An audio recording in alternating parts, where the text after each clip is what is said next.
सारे नेता यही कह रहे हैं, सरकार भी यही कह रही है, वेंकैया नायडू साहब ये कह रहे हैं साहब जो भी फोर्स कन्वर्जन है, law will take its own course, कानून अपना काम अपने तरीके से करेगा। मैं दो अखबारों का आज आपको जिक्र करूंगा, वापस इकोनॉमिक टाइम्स का, क्योंकि आप बार बार सुनते हैं कि मैं घूम फिर कर सियासत और अर्थशास्त्र को एक तराजू पर रखकर तौलने की कोशिश करता हूं, क्योंकि मेरे अपने आकलन से ये बहुत जरूरी है। एक खबर आज मिंट अखबार में के फ्रंट पेज पर छपी, बड़ा गौर से मैंने उसे पढ़ा। उस खबर में ये लिखा हुआ था, जरा मेरी बातों को थोड़ा ध्यान से सुनिएगा, ये शायद चुटीली बहस ना लगे आपको, लेकिन बड़ा इंपॉर्टेंट है। उसमें मिंट की खबर में यह था कि क्या सरकार फिस्कल मैनेजमेंट जो है उस पर डेफिसिट कम करने के जो तरीके हैं, क्या उससे अपना रास्ता बदल देगी। सबको पता है कि कांग्रेस की सरकार का फिस्कल मैनेजमेंट खराब रहा था और इसलिए एक आर्थिक शक्ल आई। इकोनॉमिक टाइम्स अखबार में आज सुबह मैंने पढ़ा कि एक देश के उद्योगपति का बयान उसमें छपा हुआ था कि साहब रिफॉर्म्स जो हैं वो अब सरकार को आर्थिक तौर पर बहुत जल्दी और बहुत तेजी से करने की जरूरत है। अब मैं ये बातें आपसे क्यों कर रहा हूं, क्योंकि बहुत सारे लोग ये सवाल पूछ रहे हैं कि एक ऐसे समय पर जहां नरेंद्र मोदी, जिनको कि विकास के नारे पर लाया गया था और उन्होंने कमाल का बहुमत हासिल किया, 283 सीटें हासिल की, नरेंद्र मोदी के आने के बाद बजाय आर्थिक विकास, इन्फ्लेशन, आपकी महंगाई में जो भी दुरुस्ती आई, हम सब जानते हैं वो अंतर्राष्ट्रीय क्रूड के कीमतों के कम होने की वजह से आई, तेल की कीमतों के घटने की वजह से आई। उसका रास्ता तय नहीं हो पा रहा है, उसका रास्ता स्पष्ट नहीं हो रहा है। ये मैं नहीं कह रहा हूं, ये तमाम विशेषज्ञ कह रहे हैं, ये इंटरव्यूज कह रहे हैं, ये खबरें कह रही हैं, ये आकलन कह रहा है।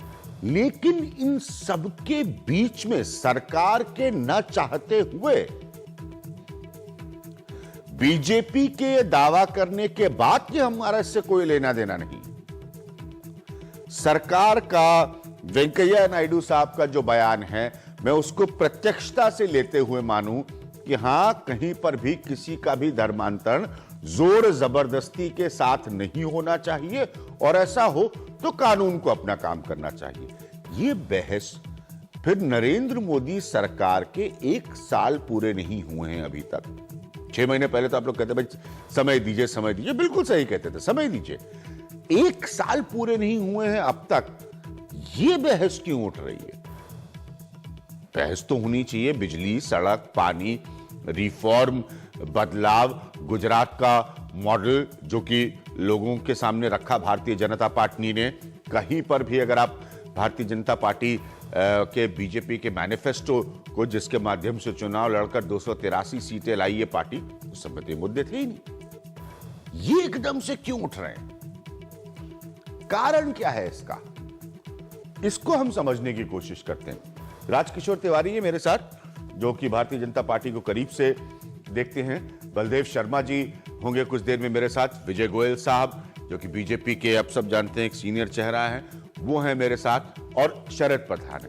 पोलराइजेशन, नॉन पोलराइजेशन, ये दोनों सियासत पर हम खूब चर्चा कर चुके हैं। मेरा बड़ा सीधा सा सवाल है कि जिस मॉडल पर नरेंद्र मोदी को लोगों ने पसंद किया, वोट दिया, भारतीय जनता पार्टी को बहुमत दिया और बड़ा बहुमत दिया, उसको छोड़कर यह विषय बार बार क्यों उठ रहे हैं? राजकिशोर तिवारी, पहले मैं आपका अब आपका और शरद प्रधान का पहले मैं खाली ओपिनियन सुनना चाहता हूं, ये उठ क्यों रहे? देखिए, ये एक सुविचारित रणनीति है, ये अनायास नहीं आ गया है। हाँ, ये तो हम भी जानते हैं साफ सब, लेकिन इसके पीछे जो कैलकुलेशन है, पहले तो आपने ही अपने शुरुआत में उसकी पृष्ठभूमि रख दी सामने कि जो अब तक 6 महीने में अपेक्षाएं थी कि कहीं इस दिशा में महंगाई या रोजगार की दिशा में कुछ काम होंगे और लोगों को उसका फायदा होते दिखाई पड़ेगा, प्रत्यक्ष लाभ जब मिलने लगेगा। राजकिशोर जी, एक पॉलिटिकल इकोनॉमी को पढ़ने वाले स्टूडेंट के तौर पर मैं यही समझ में नहीं आता, क्योंकि आर्थिक बदलाव झटके से होते नहीं, समय लगता है। आपको उसके लिए समय रखना पड़ता है, आपको इसके लिए फोकस रखना पड़ता है, आपको उसके लिए कड़वे तरीके अख्तियार करने पड़ते हैं।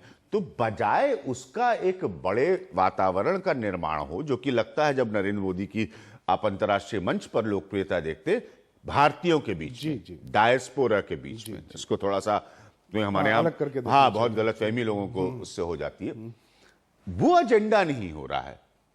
एकदम से ये विश्व हिंदू परिषद की आवाजें या आवाजें हो, सबको एक प्रजातंत्रीय व्यवस्था का देश है, लेकिन ये क्यों उठ रही हैं?